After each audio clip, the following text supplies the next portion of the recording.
دیار دل، تحریر فرحت اشتیاق، قسط نمبر 9۔ تجھے ہم ولی سمجھتے جو ذرا دیندار ہوتا۔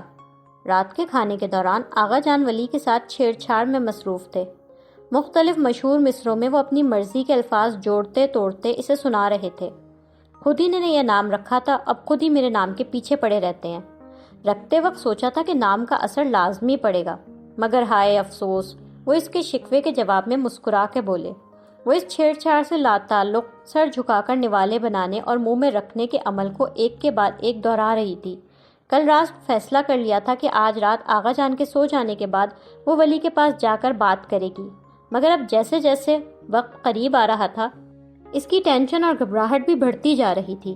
پریشانی میں اس کی بھوک بالکل مر گئی تھی۔ وہ اس وقت اسے آغا جان کی کسی انتہائی پرلطف بات پر بھی ہنسی نہیں آ رہی تھی۔ وہ جبراً چہرے پر مسکراہٹ لانے کا تاثر دے رہی تھی۔ وہ اپنے کس کس عمل کی اسے کیا وجہ پیش کرے گی؟ اس کا چاہتے لٹاتا دادا انہیں جو کوئی وضاحت مانگے بغیر اسے سینے سے لگا لے۔ اس کے ساتھ کزن کا رشتہ ہو یا شوہر کا، اس کے دونوں ہی رشتے انا رکھنے والے رشتے تھے۔ بس صرف ایک امید اس کی آغا جان سے بے تحاشا محبت تھی۔ وہ آغا جان سے بے تحاشا والہانہ محبت کرتا ہے، اور شاید ان کی خاطر وہ اپنی انا کو ایک طرف رکھ کر اسے معاف کر سکے۔ کھانے اور دوا کے تمام مراحل سے فارغ ہونے کے بعد جب آغا جان سونے لیٹ گئے تو وہ دونوں بھی روز کی طرح اپنے اپنے کمروں میں آ گئے۔ آغا جان گہری نیند سو جائیں، اس نے کچھ وقت صرف یہی سوچ کر اپنے کمرے میں گزارا، اور جب کافی دیر کے بعد یہ اطمینان ہو گیا کہ اب تک وہ گہری نیند سو چکے ہوں گے، تب وہ اپنے کمرے سے نکل کر سیڑھیوں پر آئی۔ وہ لوگ آغا جان کی وجہ سے جلدی کھانا کھا لیا کرتے تھے، تو ابھی صرف 9:30 بجے تھے۔ وہ اس وقت اپنے کمرے میں کیا کر رہا ہوگا؟ کیا وہ کمرے میں جاتے ہی سو گیا ہوگا، یا کچھ ٹی وی پہ دیکھ رہا ہوگا، کسی فون پہ کسی سے بات کر رہا ہوگا، کچھ پڑھ رہا ہوگا، یا انٹرنیٹ یوز کر رہا ہوگا؟ وہ اس کی اس ڈل اور رکھی پھیکی زندگی پر حیرت کے ساتھ ساتھ اب افسوس بھی کرنے لگی تھی۔ وہ آغا جان کی وجہ سے کہیں نہیں جاتا تھا۔ بہت ینگ ایج میں وہ زندگی ایسی گزار رہا تھا جیسے کوئی 50-55 سال کی عمر میں بھی گزارنا پسند نہیں کرتا ہوگا۔ گھر، دفتر، کام، ذمہ داریاں اور صرف ذمہ داریاں۔ اس ایک جیسی روٹین والی لائف میں تفریح تو کہیں نظر ہی نہیں آتی تھی۔ وہ آغا جان کے برابر والے کمرے کے دروازے پر کھڑی تھی۔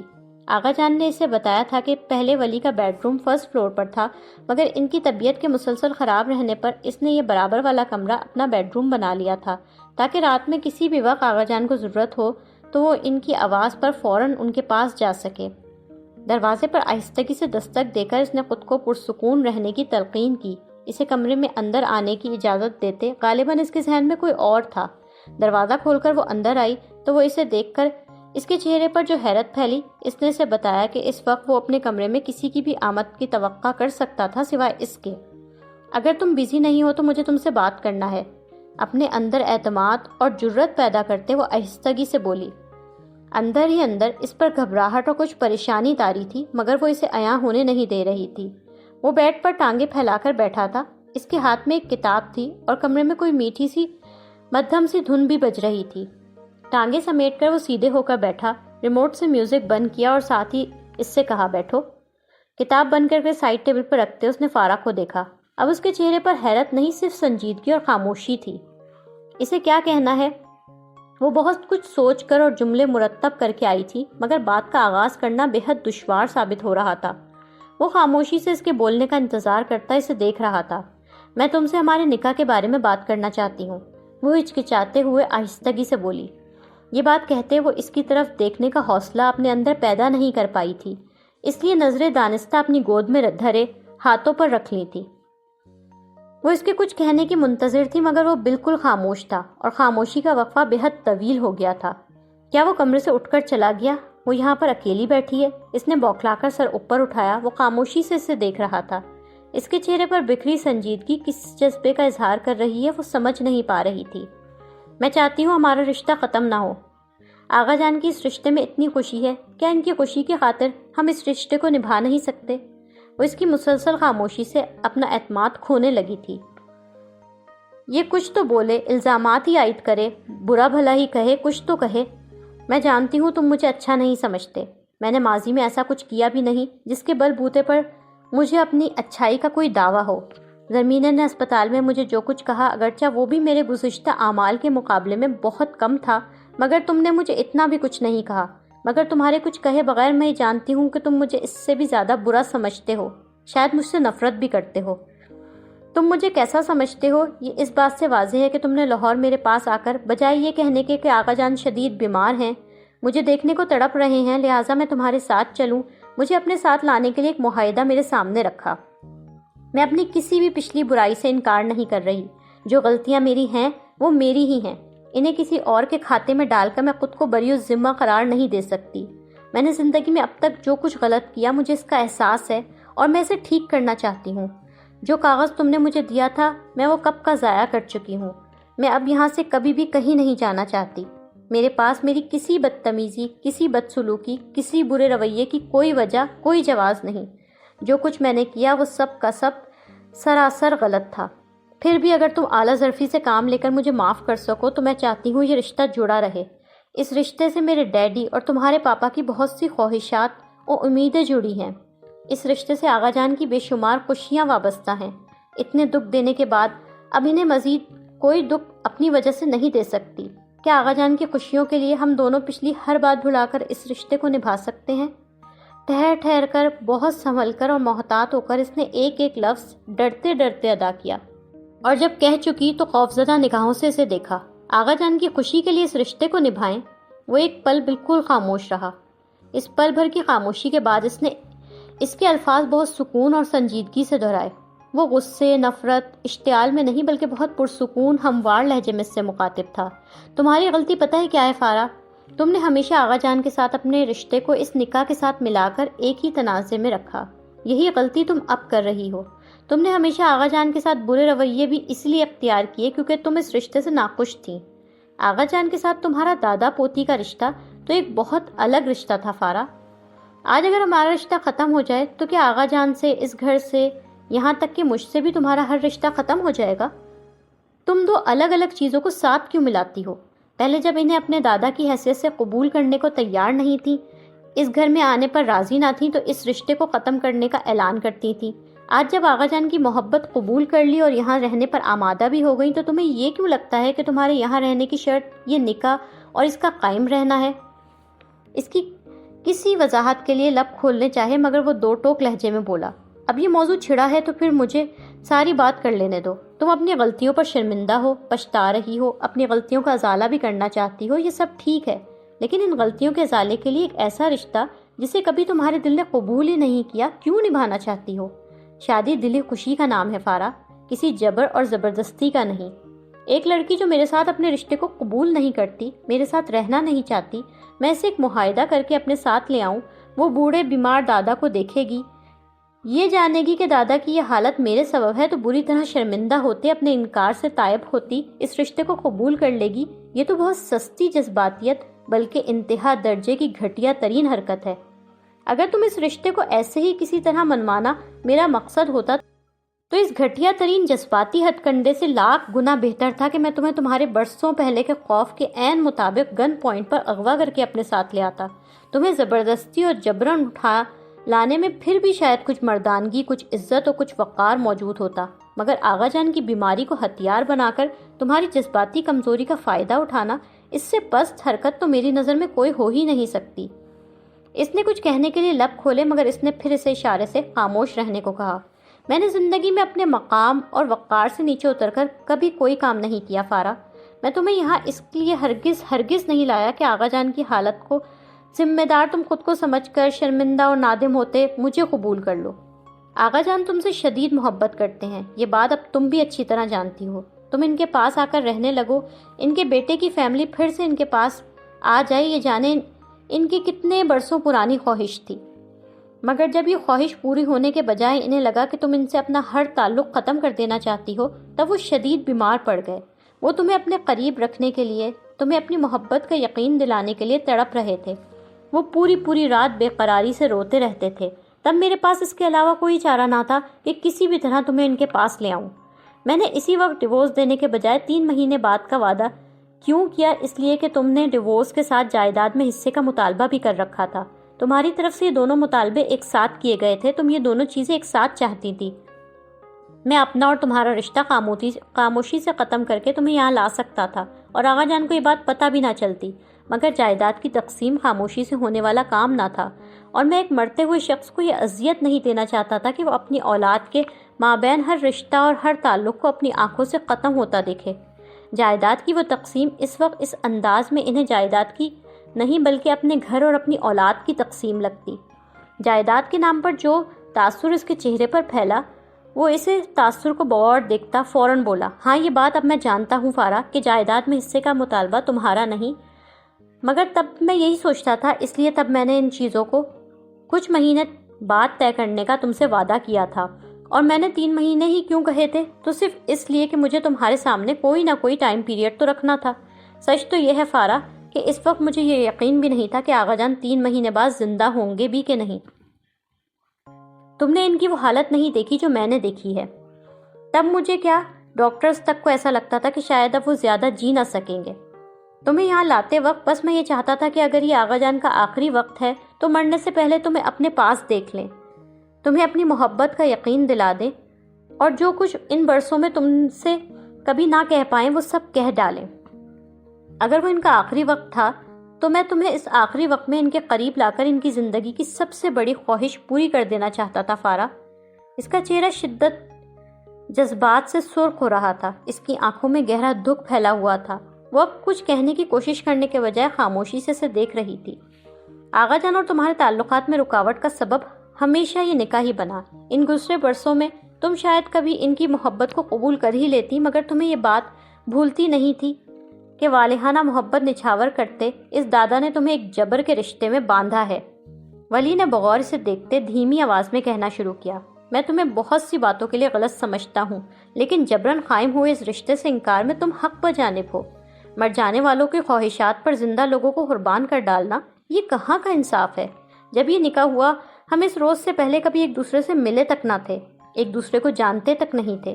میں شاید انکار کر دیتا، مگر تب پاپا کے انتقال کو اتنے تھوڑے دن ہوئے تھے، میں ذہنی طور پر بہت ڈسٹرب تھا۔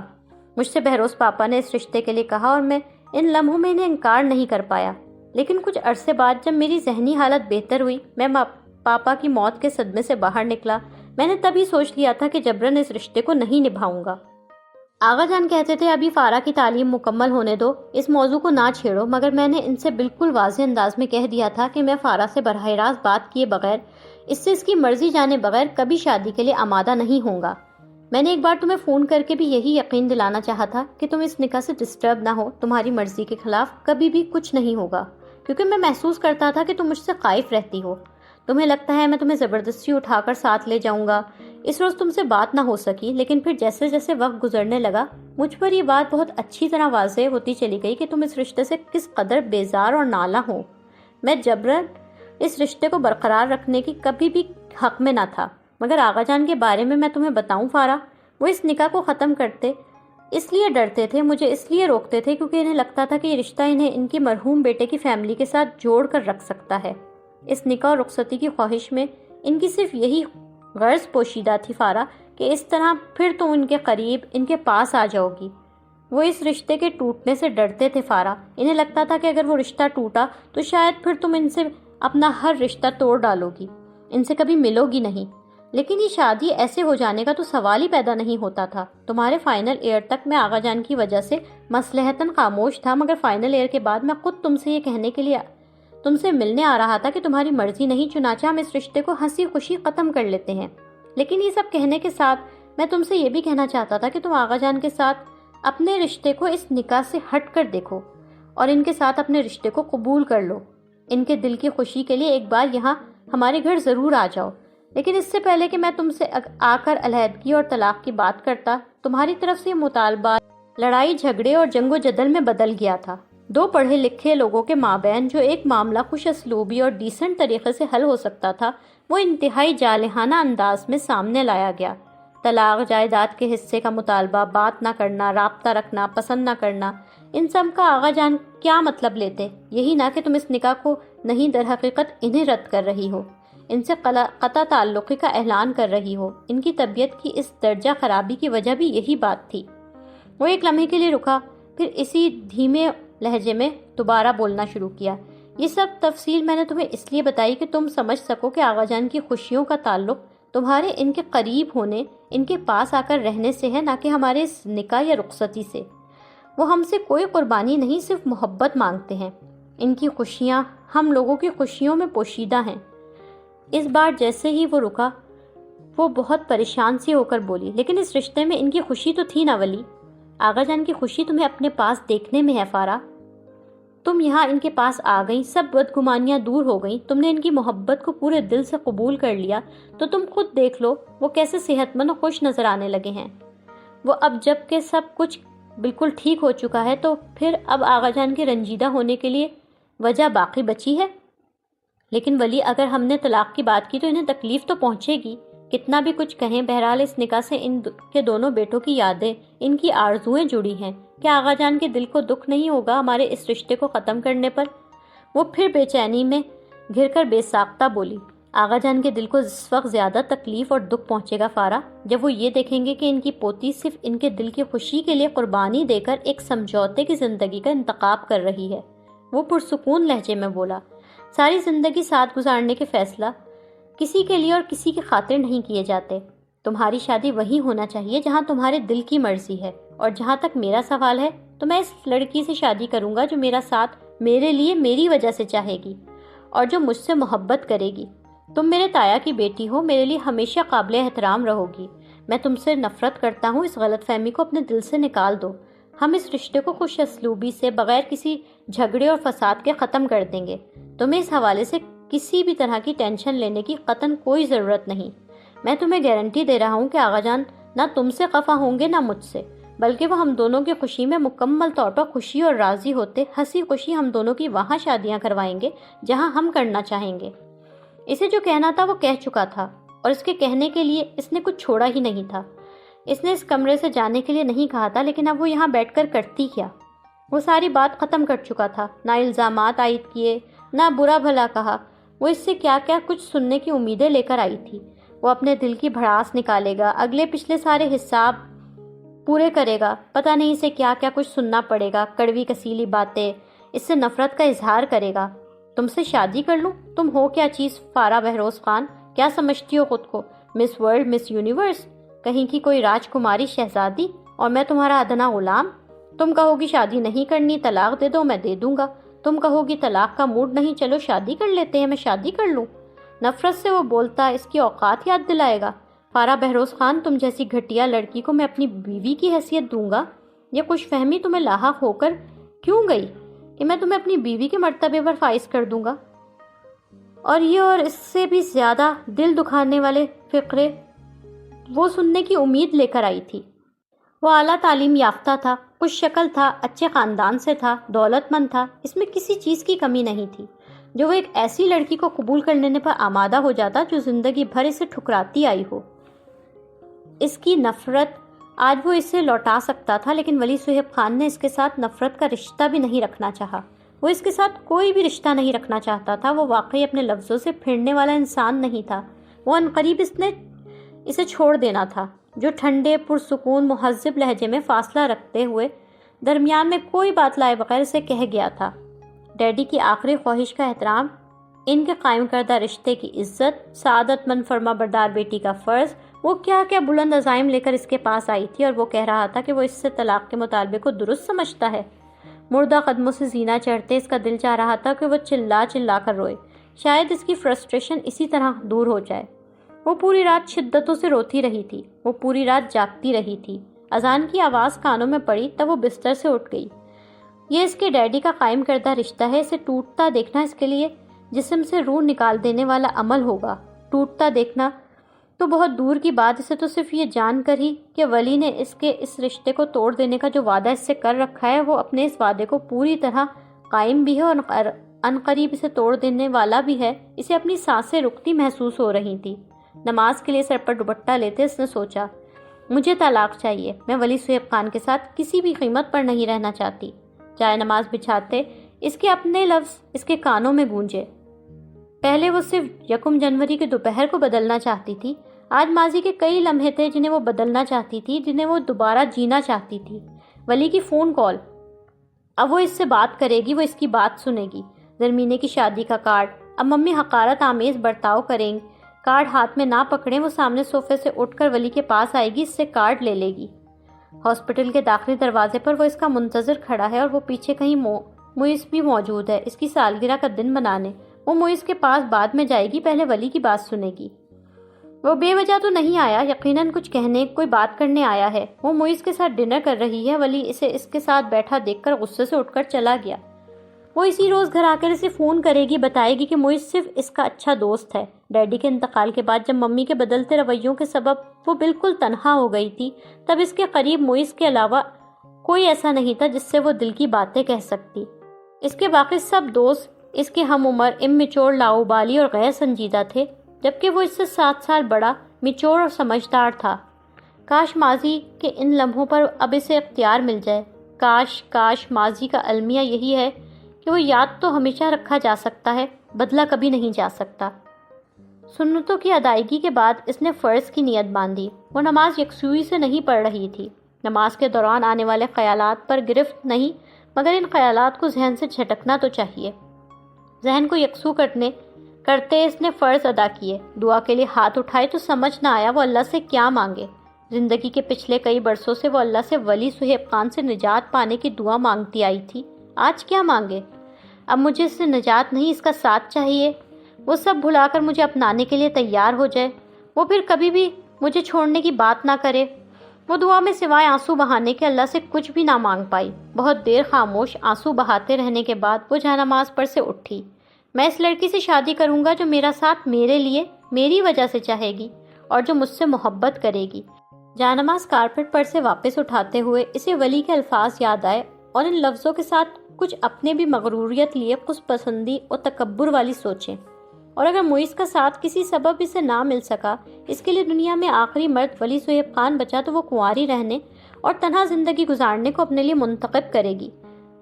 وہ جائے طے کرنے لگی۔ اس کی دنیا میں آنے والا پہلا مرد ولی صہیب خان ہے، اس کی دنیا میں آنے والا آخری مرد ولی صہیب خان ہوگا۔ ہزاروں، لاکھوں، کروڑوں میں سے بھی اسے کسی ایک کو چننے کو کہا جائے تو وہ اپنے لیے اسی کو چنے گی۔ اس نے اپنے دل کی آواز سنی۔ جائے طے کرتے اس کے ہاتھ ایک دم ہی رک گئے۔ وہ اپنے دل پر ہاتھ رکھتی ایک دم ہی جائے ہاتھ میں لیے کارپٹ پر گر سی گئی۔ جو میرا ساتھ میرے لیے میری وجہ سے چاہے گی اور جو مجھ سے محبت کرے گی۔ محبت کا کوئی لٹمس ٹیسٹ نہیں ہوتا، کھڑے کھڑے ہاں یا نہ کا پتہ نہیں چلتا۔ بعض اوقات تو خود اپنی ہی کیفیات انسان بہت دیر کے بعد جا کر سمجھ پاتا ہے۔ وہ آج ساری رات کیوں روئی ہے؟ اس لیے کہ جس سے وہ محبت کے رشتے میں بندھ گئی ہے، وہ اس سے ہر رشتہ توڑ دینے کی بات کہہ رہا ہے۔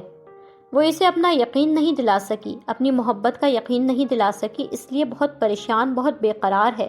محبت ولی صہیب خان سے، جس سے وہ نفرتوں کا اعلان کرتی آئی ہے؟ اس سے؟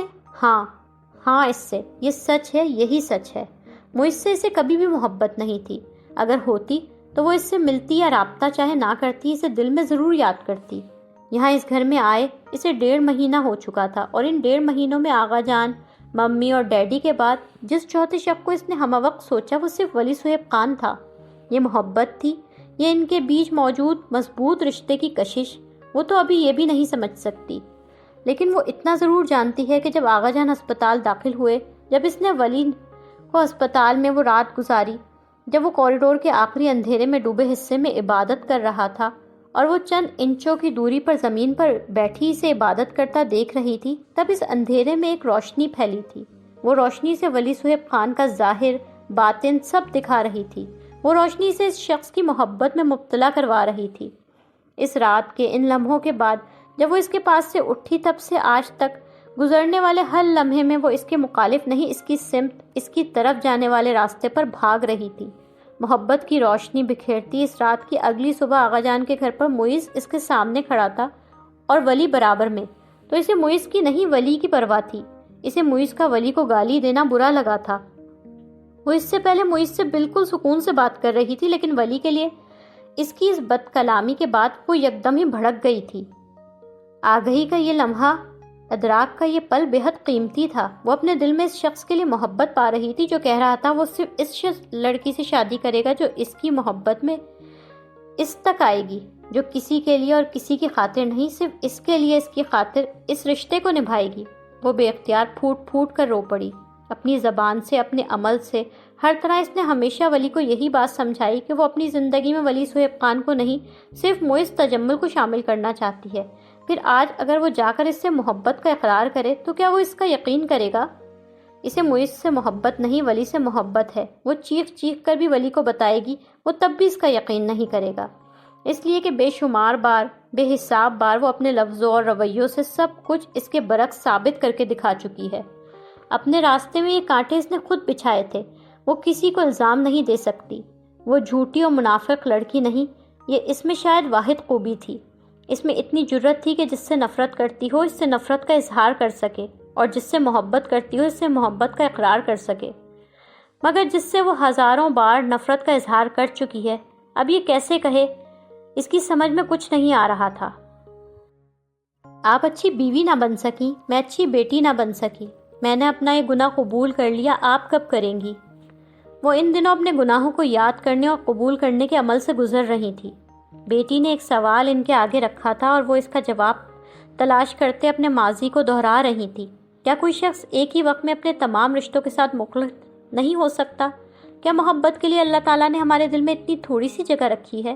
ہم ایک وقت میں اپنے تمام قریب ترین رشتے، عزیز ترین رشتوں سے ایک جیسی محبت نہیں کر سکتے؟ کیوں نہیں کر سکتے؟ بالکل کر سکتے ہیں۔ اچھا شوہر برا بیٹا ہوگا اور اچھا بیٹا برا شوہر، یہ کہاں لکھا ہے؟ یہ کس نے کہا ہے؟ ایک آواز ابھر رہی تھی اس کے اندر سے، صرف ایک آواز، حسد، حسد اور صرف حسد۔ وہ اس بوڑھے کمزور انسان سے حسد کرتی تھی، روز اول سے کرتی تھی، اپنی شادی شدہ زندگی کے پہلے روز سے کرتی تھی۔ ماں باپ کو چھوڑ کر، ان کے دلوں کو دکھا کر، انہیں ناراض کر کر سمجھیں کہ ہم خوش رہ لیں گے، تو حقیقت میں ایسا نہیں ہوا کرتا۔ ہمارے ہر گناہ، ہر غلطی کی سزا ہمیں روز آخرت جزا و سزا کے دن تو ملے گی، مگر ماں باپ کی نافرمانی وہ واحد گناہ ہے جس کی سزا آخرت کے ساتھ ہم اس دنیا میں بھی دل کی بے سکونی اور بے اطمینانی کی صورت میں پاتے ہیں اور ساری زندگی پاتے رہتے ہیں۔ ان کی محبت میں اپنے باپ کو، بھائی کو، اپنے گھر کو چھوڑ کر آنے والا ان کا وہ محبوب شوہر راتوں کو سوتے سوتے بے قراری سے اٹھ کر کیوں بیٹھ جایا کرتا تھا؟ اکثر ان سے باتیں کرتے، مسکراتے ایک دم چپ کیوں ہو جاتا تھا؟ کبھی بہت کھلکھلا کے کیوں نہیں ہنستا تھا؟ اس کی آنکھوں میں ایک دم اداسیاں کیوں چھا جاتی تھیں؟ شادی کے 5 سالوں بعد، بہت منتوں مرادوں کے بعد وہ بیٹی پیدا ہوئی جس کے پیدا ہونے سے پہلے وہ اتنے پرجوش، اتنے خوش تھے، تو اسے پہلی بار دیکھنے، گود میں اٹھانے پر بجائے مسکرانے کے ان کی آنکھوں میں آنسو کیوں آ گئے تھے؟ اس پل کس کی کمی محسوس کی تھی انہوں نے اپنی زندگی میں؟ صرف اس پل نہیں، زندگی کے ہر لمحے میں، ہر خوشی کے موقع پر، ہر کامیابی کی منزل طے کرنے پر، شاہانہ ٹھاٹ باٹ، عیش و آرام، دولت کی فراوانی چھوڑ کر آنے والے اس شخص نے اپنی اور ان کی وہ دنیا جو بنائی تھی، محنت کر کے، اپنے زور بازو پر بھروسہ کر کے۔ اس محنت کے بعد ملازمت میں ترقیاں مل رہی تھی تو لبوں پر مسکراہٹ ہونی چاہیے تھی، مگر آنکھوں میں درد تھا۔ بہت محنت و جدوجہد کے بعد اپنا ذاتی گھر تعمیر کیا تو اس میں پہلا قدم رکھتے چہرے پر خوشی کیوں نہیں تھی؟ بیٹی کی پہلی سالگرہ، اس کے اسکول کا پہلا دن، اس کی پہلی تعلیمی کامیابی، ان کی زندگی کی ہر خوشی پر اداسیوں کا رنگ چھایا کیوں رہتا تھا؟ ان محبت کرنے والے میاں بیوی کے بیچ ان کی شادی شدہ زندگی کے پہلے دن سے ایک شخص موجود تھا، وہ شخص جو ان کے شوہر کو کبھی سچے دل سے ہنستے، خوش ہوتے نہیں دیتا تھا۔ جب وہ دونوں تنہا ہوتے، ایک دوسرے کے ساتھ بہت خوش ہوتے، تب کہیں سے وہ ایک شخص اچانک ان کے بیچ آ کھڑا ہوتا۔ اس کی آمد کی خبر انہیں شوہر کے چہرے پر پھیلی اداسیاں دیا کرتی، اس کی آنکھوں میں بکھرتا درد دیا کرتا۔ باپ، بھائی، گھر، ان سب کو چھوڑ کر آنے والا وہ شخص در حقیقت ان سب کو اپنے دل میں چھپائے بیٹھا تھا۔ تب نہیں مگر آج جانتی تھی کہ وہ اس گھر، اس کے در و دیوار اور وہاں بستے ایک ایک فرد سے حسد میں مبتلا تھی۔ وہ سب ان کے شوہر کی زندگی میں موجود نہ ہوتے ان کی زندگی کا سب سے اہم حصہ تھے، اور ان سب میں وہ سب سے زیادہ حسد کرتی تھی اس انسان سے جو ان کے شوہر کا باپ تھا، جس کی یادوں میں جب ان کا شوہر کھوتا تو انہیں تو کیا، خود اپنے آپ تک کو بھول جایا کرتا تھا۔ وہ ان میاں بیوی کی تنہائیوں میں شامل تھا، وہ ان کی مسکراہٹوں میں شامل تھا، وہ ان کی خوشیوں میں شامل تھا، وہ ان کی زندگی کے ہر لمحے اور ہر پل میں شامل تھا۔ وہ اسے اپنی زندگی سے نکال کر پھینک دینا چاہتی تھی، مگر وہ ایسا کبھی نہیں کر سکی۔ وہ اس دن دیکھے انجانے شخص سے جلن، حسد اور رقابت میں مبتلا تھیں، جو شوہر کے ساتھ بتائے ان کی زندگی کے 23 برسوں میں کبھی ان سے نہ ملا، مگر وہ ہر پل ہر آن اپنی موجودگی کا، اپنے ہونے کا احساس دلاتا رہا۔ وہ بھائی کی موت پر اپنے گھر 23 برس بعد گیا تو انہیں اس کے بھائی کی موت کا غم نہیں، یہ فکر لاحق ہوئی کہ 23 برسوں تک ان کے شوہر کے دل پر حکمرانی کرتے وہ سب لوگ پھر ان کی زندگی کا حصہ بن جانے والے ہیں۔ جب وہ نہیں تھے تب تھے، تو اب تو وہ ہوں گے، اب تو وہ واقعی پس منظر میں چلی جائیں گی۔ وہ شوہر کو اب کبھی نظر نہیں آئیں گی، شوہر انہیں فراموش کر دے گا۔ حاسد کسی بھی دوسرے انسان سے زیادہ، سب سے زیادہ اپنے ہی آپ کو نقصان پہنچایا کرتا ہے۔ انہوں نے بھی یہی کیا۔ یہ نہ سوچا، یہ نہ سمجھا کہ دن کے کچھ گھنٹے باپ کے اور دوسرے خونی رشتوں کے ساتھ گزارنے کے بعد جب وہ ان کے پاس آئیں گے تو پورے کے پورے ان کے ہو کر آئیں گے۔ ان کی تنہائیوں میں پھر کوئی تیسرا شامل نہیں ہوگا۔ پہلے شوہر ان کے ساتھ ہوتا تھا، مگر پورا کا پورا ان کے ساتھ نہیں ہوتا تھا، اس کے وجود کا ایک حصہ ہمیشہ کہیں اور ہوتا تھا۔ اگر وہ حاسد نہ ہوتی، سمجھدار اور عقل مند ہوتی تو سمجھداری ہی کا فیصلہ کرتی، شوہر کی محبت کو ہنسی خوشی اس کے باپ کے ساتھ بانٹ لیتی۔ یہی غلطی تھی ان کی، یہی قصور تھا ان کا، یہی گناہ تھا ان کا۔ شوہر کا بھائی مرا ہے، اسے تسلی نہیں دی، ہمدردی اور محبت کے 2 بول نہ بولے، اس کے باپ کو احترام سے سلام تک نہ کیا۔ شوہر سے، اس کے باپ سے، اس گھر کے ہر فرد سے روٹ کر ایک کونے میں بیٹھ گئیں۔ اس پہلے سے غم زدہ اپنے شریک حیات کو اپنی ذات سے کوئی راحت، کوئی تسکین دینے کے بجائے مزید دکھ، پریشانیاں اور مزید الجھنیں دیں۔ گناہوں کا نہ ختم ہونے والا سلسلہ تھا، غلطیوں کی نہ ختم ہونے والی فہرست تھی۔ وہ کتنا اچھا انسان تھا، کتنا سچا، کتنا باوفا، کتنا محبت کرنے والا، اور وہ اپنے حسد کی آگ میں جلتی اسے اس کی موت سے قبل کتنی اذیتوں سے دوچار کر گئی تھی۔ ان دنوں ان کی زندگی میں پچھلے 23 سال ان کے سامنے بکھرے پڑے رہتے تھے، اور وہ ان ماہ سال کے رنج و الم، درد و غم، پچھتاوے، دکھ، ملال، غلطیاں، گناہ، ہر ایک چیز دیکھتی، شمار کرتی جا رہی تھی۔ ان کا دل شاید سیاہ ہو گیا تھا، شاید پتھر کا سا ہو گیا تھا، تبھی تو اس پر کوئی بھی چیز اثر ہی نہیں کرتی تھی، مگر فارا کا فون، اس کی باتیں، انہیں یوں لگا جیسے پتھر کو کسی نے ایک دم ہی ریزہ ریزہ کر ڈالا ہو۔ فارا رو رہی تھی اور اس کی باتیں سنتی وہ بھی ہوے آواز رو رہی تھی۔ وہ روتے ہوئے بول رہی تھی اور یہ روتے ہوئے سن رہی تھی۔ جب وہ اپنی زندگی کے آخری 12 گھنٹے جی رہا تھا تو اس کی بیوی ناراض ہو کر اپنے بھائی کے گھر چلی گئی تھی۔ اس کی منتظر نگاہیں پلٹ پلٹ کر دروازے کی طرف بھی جا رہی تھی۔ ابھی اس دروازے سے شاید اس کی بیوی آ جائے گی، تمہاری وفا کا ثبوت میرے پاس، ہمارے ساتھ گزرے 23 سال ہیں۔ اس کی بیوی اور بیٹی اس پر اعتماد کرتی ہیں، اس کا یقین کرتی ہیں، اس کی محبت کو دل کی گہرائیوں سے مانتی ہیں۔ وہ سننا چاہتا تھا، وہ دیکھنا چاہتا تھا، اس لیے کہ اس کی سانسیں اکھڑنے لگی تھیں۔ فارا روتے روتے فون بند کر چکی تھی اور وہ روتے ہوئے ریسیور ساتھ ہاتھ میں لیے زمین پر گرتی چلی گئی تھی۔ کئی روز وہ اسپتال داخل رہی تھی، کئی روز وہ شدید بیمار رہی تھی، مگر انہوں نے اپنی بہن کو فارا کو اطلاع دینے سے سختی سے روک دیا تھا۔ وہ اس سے روٹ کر ان دنوں 7 سمندر پار بیٹھی ہیں۔ وہ ویزا اور دوسری قانونی مشکلات کے سبب ان کے پاس نہ آ سکے گی تو وہاں اکیلی نہ جانے کس قدر پریشان ہو جائے گی۔ ہسپتال سے آئے بھی اب انہیں کافی دن ہو چکے تھے، مگر ابھی بھی وہ سارا وقت بستر پر لیٹ کر اپنے کمرے میں بند گزارا کرتی تھی۔ شوہر کے ساتھ بتایا ہر پل ان دنوں ان کے سامنے آ رہا تھا، اور اس ہر پل کا اختتام آخر میں ایک ہی بات پر ہوتا تھا، اور وہ تھا پچھتاوا۔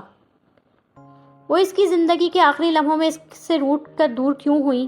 ان پچھتاووں سے نکلنا اتنا آسان نہ تھا۔ وہ روز قیامت شوہر کو کیا منہ دکھائیں گی؟ جو اس کے ساتھ رکھا رویہ، جو سلوک کیا تھا، جو اس کے باپ کے ساتھ کر رہی تھی، وہ اس کا کیا جواب دیں گی؟ اس شخص سے حسد کرتی تھی، اس لیے اس کی محبت قبول نہ کرتی تھی۔ حسد، بغض، کینہ خود کے دل میں تھا اور الزام ان پر لگاتی تھی۔ وہ دکھی انسان کسی سے کیا چھیننے آتا تھا؟ وہ تو محض محبتیں بانٹنے، چاہتے برسانے ان کے پاس آیا کرتا تھا۔ حسد کو نفرت کے پردوں میں چھپا کر وہ واقعی اندھی ہو گئی تھی۔ برے سے برا اور غلط سے غلط کام کرتے بھی انہیں ذرا افسوس نہ ہوتا تھا، نہ شرمندگی، نہ ملال، نہ پچھتاوا۔ وہ اپنی پوتی سے نہیں ملے گا، اسے جلدی جلدی فون بھی نہیں کرے گا۔ یہ پابندی اس پر لگائی تو وہ بغیر اختلاف کے ان کی بات مانتا، یوں ہی کرنے لگا۔ ہاں، ان سے رابطہ کر کے بہت جلدی جلدی اپنی پوتی اور ان کی خیریت پوچھا کرتا۔ وہ جواباً کس طرح بات کرتی، یہ ایک الگ گناہ تھا۔ پوتی کو وہ ہر ماہ خرچے کے لیے دی جانے والی رقم سے ہٹ کر خود کچھ نہیں دے سکتا۔ ان پر یہ پابندی لگائی تو وہ اس سے بھی مانتے، پوتی اور ان دونوں کے لیے تحائف کبھی ولی کے ہاتھ، کبھی کسی ملازم سے، کبھی کسی اور ذریعے سے انہی کو بھجوا دیا کرتا کہ وہ خود اسے یہ سب دے دیں۔ بیٹی کے دل پر دادا کی چاہتیں الفتیں کہیں اثر نہ کر جائیں، اس خوف سے وہ تحائف کبھی اسے دیا ہی نہیں کرتی تھی، بلکہ اپنے کسی بھانجی بھانجا، بھتیجی بھتیجے کو دے دیا کرتی تھی۔ وہ اس سے جھوٹ بولتی تھی، وہ اس سے غلط بیانیاں کرتی تھی۔ ان کی بیٹی دادا کا بھجوایا پیسہ بہت سنبھال کر، بہت احتیاط سے خرچ کرتی تھی، اور وہ اس پیسے کو پانی کی طرح بہاتی تھی۔ ان کے پرس کا منہ ہر وقت کھلا رہتا، اور وہ اپنے بھائی بہن کی سب سے دلاری بہن، بھاوج کی سب سے چہیتی نند، بھتیجی بھتیجوں کی سب سے اچھی، سب سے پیاری پھپھو، اور بھانجے بھانجوں کی سب سے لاڈلی خالہ بنی رہتی۔ حسد میں پاگل ہوتے انہوں نے کبھی یہ سوچا بھی نہیں کہ اگر محمد بختیار خان کا مالی تعاون مسلسل ان کے ساتھ نہ ہوتا تو شوہر کی وفات کے بعد اور ان کی بیٹی اور وہ کہاں رہتے۔ اس جوان عمری کی موت کے بعد ان کا شوہر جو چھوڑ کر ان کے لیے گیا، وہ کسی عیش پرست اور شاہ خرچی کا تو کیا، ایک عام متوسط درجے کی زندگی گزارنے کے لیے بھی بہت ناکافی پیسہ تھا۔ وہ اس باحیثیت خاندان کی بہو نہ ہوتی، اپنے سسرال کی انہیں مکمل مالی سپورٹ حاصل نہ ہوتی، پھر دیکھتی کہ ان کا کون سا بھائی، کون سی بہن، کون سی بھاوج، کون سا بھانجا اور کون سا بھتیجا انہیں پوچھ رہا ہے۔ اپنی بیٹی کو تنہا چھوڑ کر جس بہن کے پاس بہت اترا کر غرور سے وہ کینیڈا آئی تھیں، کہ بہن نے بڑی چاہت سے انہیں اپنے پاس بلایا تھا، اگر وہ شخص اپنی بہو نہ مانتا، اپنی دولت سے انہیں بے تحاشا نہ نوازتا، تو بھی کیا یہ بہن اتنی ہی محبت سے انہیں اپنے پاس بلاتی؟ 2.5 مہینے سے وہ یہاں رہ رہی تھی، کیا وہ رہ پاتی؟ محمد بختیار خان کو اذیتیں دینے پر کمر بستہ، وہ تو اپنی ہی بیٹی کی زندگی اجاڑنے چلی تھیں۔ مائیں بیٹیوں کا گھر بسانے کی فکر کرتی ہیں، اور وہ اجاڑنے کا سوچا کرتی تھیں، اس کی بسی بزائی زندگی اجاڑ دینے کے در پر تھیں۔ لائک، کامنٹس، شیئر کریں اور تازہ ترین اپڈیٹس کے لیے سبسکرائب کریں۔